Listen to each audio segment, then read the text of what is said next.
committed dia terhadap work tu sampai dia dah lupa diri dia. Sampai dia lupa diri dia, dia hanya fikir itu je. Itu dah macam work tu dah macam nyawa dia.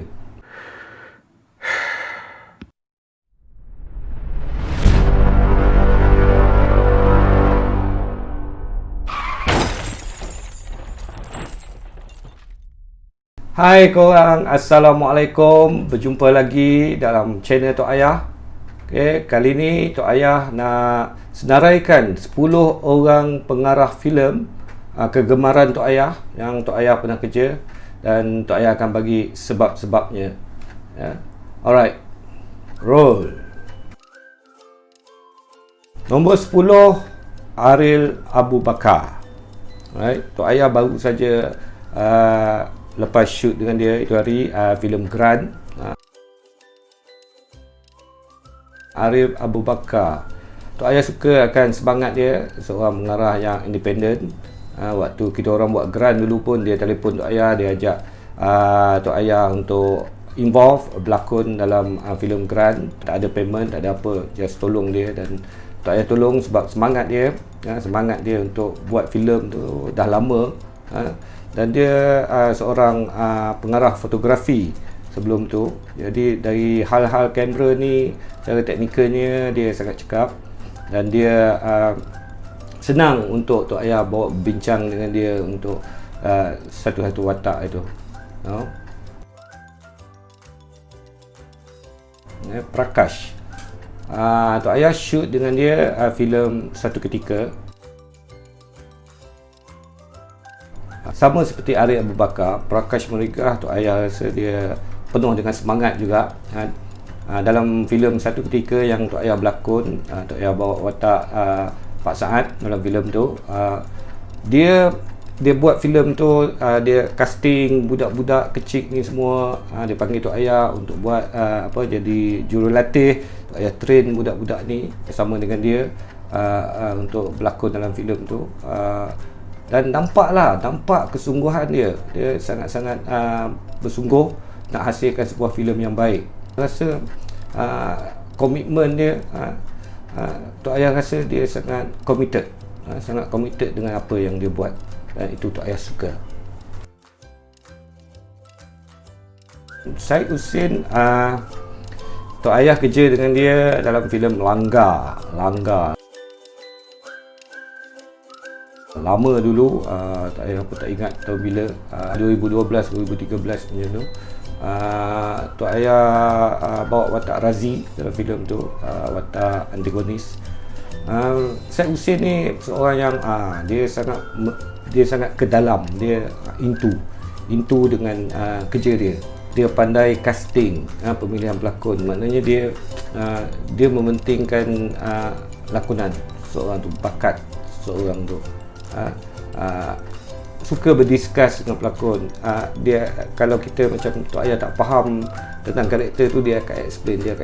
Maknanya dia master lah dalam kerja dia. Apa yang dia nak sangat clear, dan komunikasi Tok Ayah dengan dia pun sangat senang.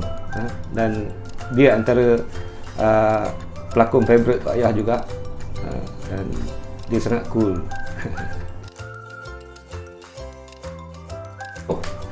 Okay, director Pascal, Andriante. Tok Ayah berlakon dengan dia dalam filem Pascal. Semua korang tengok Pascal, korang tahulah.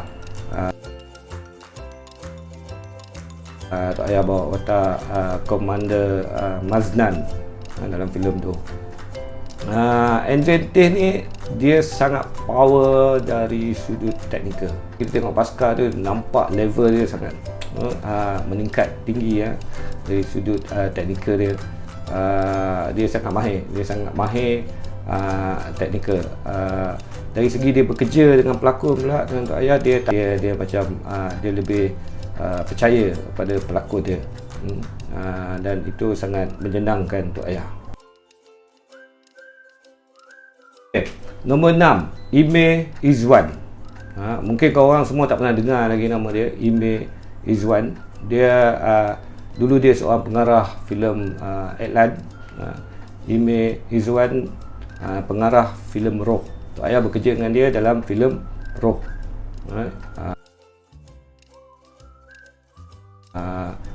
Dalam filem Roh ni Tok Ayah bawa watak pemburu yang akan ditayangkan pada 6 Ogos ini, yang menjadi filem pertama, filem Melayu pertama ditayangkan di Pawagam selepas PKP. Dia cerdik, dia brilliant lah. Orang director yang brilliant. Dia buat cerita horror. Roh tu horror, Tok Ayah kerja dengan dia. Dan sangat senang. Dia soft spoken, dia duduk, dia cakap, dia tak ada nak bising-bising, nak mengamuk-mengamuk dekat set. Dia relax, dia cool, dia duduk, dia cakap pun perlahan. Sangat tenang orang dia. Kadang-kadang kita kerja kat set, kadang-kadang penuh dengan stres, tapi dia sangat relax dan dia bercakap sangat lembut. Nombor 5, Al Jeffrey. Al Jeffrey, dia seorang penulis skrip. Dulunya seorang penulis skrip, teater dan filem juga, dan menjadi director, mengarah telemovie dan menghasilkan filem dia yang pertama, iaitu Mencari Rahmat. Dalam filem tu Tok Ayah bawa watak Razak, Mencari Rahmat yang akan ditayangkan selepas filem Roh. Al Jeffrey ni seorang yang bijak. Tok Ayah anggap dia ni macam kamus bergerak. Sangat orang yang suka membaca banyak ilmu dan boleh bercakap dengan dia tentang apa-apa hal saja dalam filem. Dan Tok Ayah pun anggap dia macam salah seorang guru Tok Ayah juga, sebab dia banyak share ilmu dia dengan Tok Ayah. Bekerja dengan dia sangat senang sebab dia sangat percaya dengan pelakon dan dia memberi kebebasan kepada pelakon dia, macam Tok Ayah lalui bersama dengan dia. Rehearsal, dia mementingkan rehearsal sebab dia mengarah teater juga dulu. Jadi dia tahu macam mana untuk kendalikan pelakon dia, dan performance. Dia memang jual performance saja. Dan cerita Mencari Rahmat tu dah ditayangkan secara private di tempat-tempat terpilih di seluruh Malaysia dan mendapat sambutan yang sangat menggalakkan. Sebuah filem komedi gelap. Okey, nombor 4, Adman Saleh. Adman Saleh, mungkin korang yang muda-muda ni tak kenal nama dia. Adman Saleh adalah pengarah pertama Tok Ayah. Dialah orang yang bertanggungjawab membawa Tok Ayah ke layar lebar, ke filem. Dia hanya mengarah 3 buah filem saja, iaitu Bintang Malam, Amok dan Paloh. Tok Ayah berlakon dalam filem Paloh bawa watak Ahmad. Dan ketika filem tu menang di FFM, ketika dia buat ucapan di atas pentas waktu dia pegang trofi tu, dia cakap, kalau kita ingin majukan industri filem Malaysia, kita kena hapuskan rasuah dalam industri filem kita. Dia cakap, dia bagi ucapan tu, lepas tu besok utusan Malaysia pick up ungkapan dia tu dan letak dia di muka hadapan dengan tajuk apa maksud kata-kata Adman. Lepas tu dia tak buat filem dah sampai sekarang. Alright. Dia seorang pengarah yang sangat mementingkan production design. Selain daripada lakonan yang pertama, dia sangat pentingkan lakonan. Kedua adalah production design. Production design sebab dia dari latar belakang fine art. Dia painter, pelukis. Dia belajar pun, dia memang belajar dalam bidang painting sebelum dia melanjutkan pelajaran dalam bidang filem. Jadi visual tu sangat penting bagi dia. Ingat lagi waktu kita shoot filem Paloh tu, mana waktu tu art department dah buat rumah apa semua, tapi rumah kat lereng bukit. Jadi bila lereng bukit gitu, dia orang tak tarah bukit tu, dia banner rumah. Betul. Jadi rumah tu jadi macam rumah tu jadi sengit. Bumbung patut macam tu dah jadi gitu sebab dia ikut tanah slide yang macam tu. Dia pergi ke set nak shoot dan hari tu kita off sebab dia tak nak shoot, sebab dia cakap tak logik rumah orang buat macam tu. Jadi dia rumah tu kena roboh balik dan kena tarah tanah tu sikit untuk bina rumah supaya rumah tu jadi macam rumah logik lah, rumah yang biasa kita tengok. Dan ya, soalan yang sangat tegas, tak payah suka. Nombor 3, Yasmin Ahmad. Tapi seorang director yang sangat hebat, sangat karya-karya dia sangat baik, teknik penceritaan sangat unik. Yasmin Ahmad ni memang sangat sama juga seperti sebelum ni, director sebelum ni sangat mementingkan lakonan. Tapi dia lebih nak lakonan tu, maknanya dia mementingkan rehearsal. Dia mementingkan rehearsal dia sangat padat. Macam contohnya Tok Ayah kerja dalam filem Gubra dengan dia. Tok Ayah berlakon filem Gubra, bawa watak Ustaz Lee Ali. Dia rehearsal tu kadang makan masa macam kita buat rehearsal teater. Makan masa bulan. Kita rehearsal sebulan lebih. Dia akan maknanya dia akan lock semua blocking apa semua waktu rehearsal. Waktu rehearsal tu dia blocking semua dah buat. Dia dah pergi Ricky sebelum tu, dia dah nampak kami sebagai pelakon, dia tunjukkan gambar-gambar set. Maknanya dia pergi Ricky, dia dah ambil gambar still, gambar-gambar set kalau scene tu dekat tangga. So kita pelakon kita dah boleh nampak dah, oh tangga dia macam ni. So waktu rehearsal tu kita umpama duduk kat tangga tu, so kita dah buat blocking semua. Dan waktu rehearsal juga pengarah fotografi dah ada sekali bersama dengan dia untuk tengok, maknanya untuk cari berbincang shot macam mana nak capture setiap adegan tu.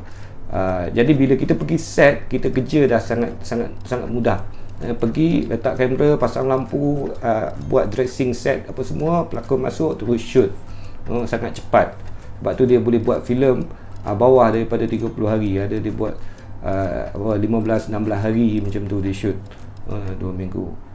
Tapi dia spend banyak masa waktu rehearsal.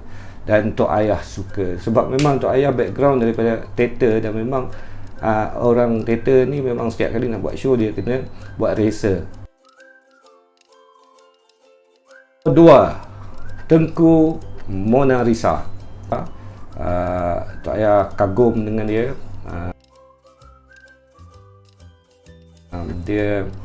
Dia sangat passionate dengan kerja dia, menghasilkan filem. Bukan main-main bagi dia. Dia meletakkan seluruh jiwa dan raga dia. Dalam kerja dia. Dalam redha tu dia habiskan masa dia untuk bersama dengan anak-anak autism, duduk kat situ untuk memahami dia orang, memahami tingkah lakunya. Dia bawa pelakon-pelakon dia pergi berjumpa dengan kanak-kanak autism ni, dan kami sendiri sebagai pelakon untuk belajar sendiri. Saya bawa watak bapa, nama watak saya Razlan, bapa kepada seorang anak autism, dan saya kena belajar juga macam mana nak berdepan dengan anak-anak autism ni. Dan kita pergi ke sekolah special school untuk berjumpa dengan anak-anak autism ni, anak-anak istimewa ni. Kita berjumpa dengan keluarga-keluarganya, berkaji, dan rehearsal dengan Kak Mona. Saya panggil Kak Mona. Dan Kak Mona dia kena rehearsal, kena betul-betul dapat. Dan dia sangat clear apa karakter tu nak. Maknanya dia sangat clear dengan karakter yang dia nak tu. Jadi bila kita rehearsal tu untuk dapatkan sampai dia percaya. Maknanya lagi dia tak percaya dengan kita, maknanya dia akan suruh buat. Dan dia seorang pengarah yang pentingkan continuity, kesinambungan. Maknanya sampai ada dua konti, jaga set waktu penggambaran untuk memastikan kami pelakon akan ikut. Jadi bila berlakon dengan dia, sangat cabarannya sangat besar, sebab kita ingat setiap detail bila kita move, dia nak exactly the same power. Okey, ini yang nombor 1, tiada yang lain, Din Syed Iskandar. Ini director, Tok Ayah tak tahu nak cakap apa. Dia lebih kurang macam Tengku Mona, tapi dia lebih teruk. Maknanya dari segi committed dia terhadap work tu, sampai dia dah lupa diri dia. Sampai dia lupa diri dia, dia hanya fikir itu je. Itu dah macam work tu, dah macam nyawa dia, macam nyawa dia. Seorang yang sangat mementingkan production design, sebab dia pun memang sebelum ni seorang pengarah filem komersial, filem iklan. Jadi sangat pentingkan production design. Maknanya waktu shoot Bunuhan, dia satu tim art department balik KL, kita shoot terang balik, tinggalkan set, sebab tak tahan dengan dia, sebab tak tahan dengan dengan cara dia. Sebab dia nak kalau tak dapat bagi apa yang dia bayangkan sebelum ni, yang apa yang dia nak, dia akan pergi sendiri buat. Dia akan turun ke set tu, dia akan angkat benda ni, ubah benda ni, apa semua. Dia dah bincang sebelum ni, dia dah cakap dia nak macam ni, tapi orang masih tak boleh buat, tak boleh buat seperti mana yang dia nak. Dia akan turun dan dia akan angkat sendiri, angkat zinc, angkat ini apa semua. Sebab dia dah masuk semuanya dekat dalam tu. Dia macam mana tu Ayah, waktu dia mengarah tu, dia dah macam kena rasuk. Tapi dia sangat clear apa yang dia nak. Dia sangat clear. Dia mementingkan lakonan juga, seorang pengarah yang mementingkan lakonan. Jadi rehearsal dengan dia mesti rehearsal. Tapi setiap kali rehearsal dia akan bertukar. Dia macam waktu proses rehearsal bagi dia adalah untuk mencari.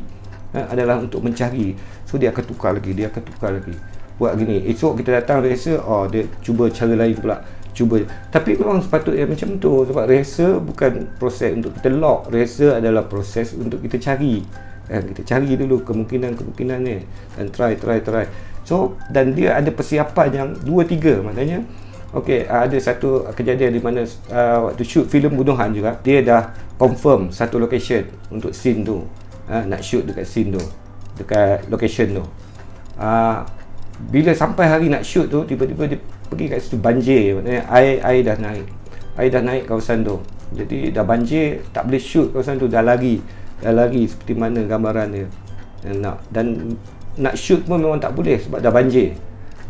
So kita cari location lain dan cepat je. Lepas tu dia move and cari and dapat satu lagi location, dan location tu lebih menarik daripada location yang sebelum ni. Maknanya dia buat persiapan. Maknanya kalau tak boleh macam ni, walaupun tiba-tiba tak boleh shoot kat situ, dia move, dia pergi shoot dekat tempat lain dan tukar everything on the spot. Sebab dia dah ada pilihan-pilihan lain yang dia letak. Kejadian ni sangat menghiburkan lah bagi Tok Ayah. Tok Ayah sempat shoot dengan dia 2 filem, Dukun dan Bunuhan. Dan memang ada chemistry antara Tok Ayah dengan dia bila bekerja. Seorang yang sangat brilliant, bijak, tahu, sangat mahir dalam bidang dia, iaitu pengarahan. Dia juga telah membuktikan dia seorang pelakon yang baik. Then good luck untuk next project awak. All the best to you. Itu saja perkongsian Tok Ayah pada hari ini. Senarai-senarai ini semua adalah Tok Ayah letak berdasarkan pengarah-pengarah yang Tok Ayah pernah kerja. Bukan makna diorang ini adalah the best di Malaysia, tak. Ini melalui Tok Ayah. Tok Ayah punya pandangan, Tok Ayah punya perkongsian, director yang Tok Ayah pernah kerja. Ada lagi director lain yang bagus, yang baik juga, yang Tok Ayah tak senaraikan dalam top 10 ni. Yang mungkin nanti Tok Ayah akan buat satu video untuk senaraikan pengarah-pengarah yang Tok Ayah ingin nak bekerja pula. Okay guys, itu saja perkongsian Tok Ayah pada hari ini. Kita jumpa lagi dalam video-video yang akan datang. Jangan lupa untuk like, share, komen dan juga tekan butang loceng. Assalamualaikum, jumpa lagi.